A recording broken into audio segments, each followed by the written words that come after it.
Selamat datang di Monkey di Anime.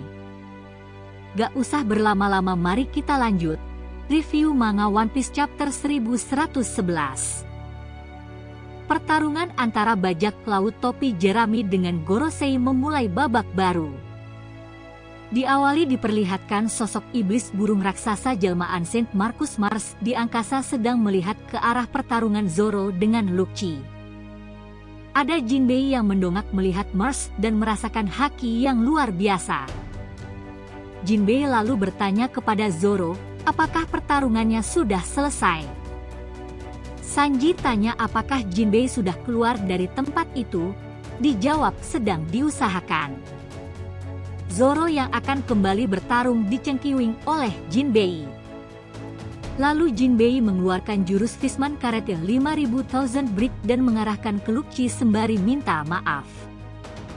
Luffy mengadang dengan kedua tangannya, tapi tidak mempan dan kembali ke wujud manusia. Jinbei dan Zoro berhasil kabur. Monster Mars mendatangi Luffy dan menanyakan di mana Vegapunk York. Luffy menjawab York berada di ruang kendali 4 dan ditangkap kru Mugiwara. Ternyata ada informasi juga kalau di Egghead ada 85 anggota Chipper Pol dari berbagai agensi dan 4 Seraphim di ruang bawah tanah laboratorium. Luffy meminta agar Mars menyelamatkan Kaku yang terluka. Namun Mars bilang sulit karena dia sudah menginjaknya dan tidak peduli lagi dengan mereka. Beralih ke pertarungan antara Luffy bersama Dory dan Brogy versus monster iblis Saturn dan Saint Mercury. Luffy senang ketemu dua raksasa itu setelah 20 tahun lamanya. Kedua raksasa mengaku terlihat beda karena tampilan Luffy seperti dewa di dongeng Elbaf. Mereka merasa senang ketemu lagi dengan Luffy. Dua raksasa itu mengaku melihat bajak laut Mugiwara di koran lalu datang ke Egghead untuk membantu. Dory bilang mereka sudah ketemu dengan Sanji dan bilang jika ketemu Luffy untuk membawanya kabur. Saturn dan Mercury bilang kalau melawan para raksasa dan Nika bukanlah ide bagus. Raksasa itu monster gila seperti hewan liar di hutan Elbaf. Brogy mengeluarkan trompet dan meniupnya sebagai tanda telah menemukan Luffy dan siap untuk kabur. Mercury bilang ke mereka untuk tidak kabur. Dia lalu mengeluarkan auman keras penuh haki. Imbasnya keluarlah angin yang sangat dahsyat seperti badai. Di sini kekonyolan Luffy kembali muncul. Diterpa angin haki yang sangat kuat, baju, topi, sandal, mata bahkan bekas luka di dadanya terlepas hanya menyisakan celana kolor. Itu membuat Dory kaget bukan kepalang. Dory dan Brogy pun menanyakan kondisi Luffy. Mereka bilang tubuh Luffy jadi aneh sambil tertawa terbahak-bahak. Luffy pun kembali memakai pakaiannya dan memasang bekas luka di dadanya. Dory dan Brogy memastikan bahwa yang melakukan auman Hoshoku Haki adalah orang tinggi di pemerintah dunia. Monster iblis babi Mercury tiba-tiba menyerang mereka. Brogy teriak ke Dory untuk menahannya dengan jurusan Shield alias tameng matahari. Benturan keras pun terjadi. Mercury bertanya apakah kedua raksasa Elbaf itu tahu siapa sebenarnya yang mereka lindungi. Mereka bilang tahu. Dia adalah teman mereka.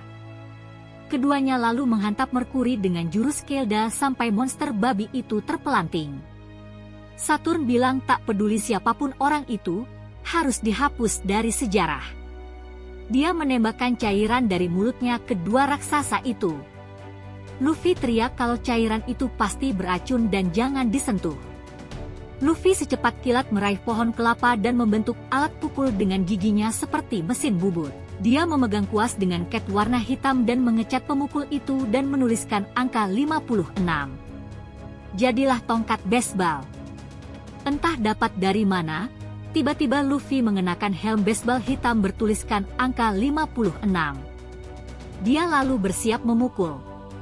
Saat cairan-cairan yang ditembakkan dari mulut Saturn mendekat, maka dipukullah oleh Luffy dan dikembalikan ke yang punya. Sambil tertawa terbahak-bahak, Luffy bilang makan sendiri racunmu itu. Cairan-cairan itu pun menempel di wajah Merkuri dan Saturn. Tak lama kemudian terjadilah ledakan besar. Ternyata cairan itu meledak. Luffy pun kaget dan seperti biasa bola matanya keluar dan lidahnya menjulur. Dory dan Brogy bilang ke Luffy untuk segera pergi karena hutan Egghead sudah terbakar. Mereka juga bilang kalau kedua Gorosei itu adalah makhluk abadi. Luffy pun kaget. Dari balik asap bekas ledakan, kini muncul 3 Gorosei. Merkuri, Saturn dan Jupiter yang dalam bentuk monster. Luffy bilang apa yang dimaksud makhluk abadi, kata Brogy entahlah karena setiap mereka dihajar akan terus beregenerasi dan mereka belum pernah mendengar hal itu.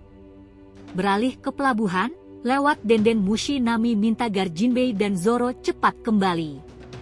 Ternyata Jinbei menggunakan jurus kaki 1000. Jinbei sudah bisa melihat bagian depan kapal.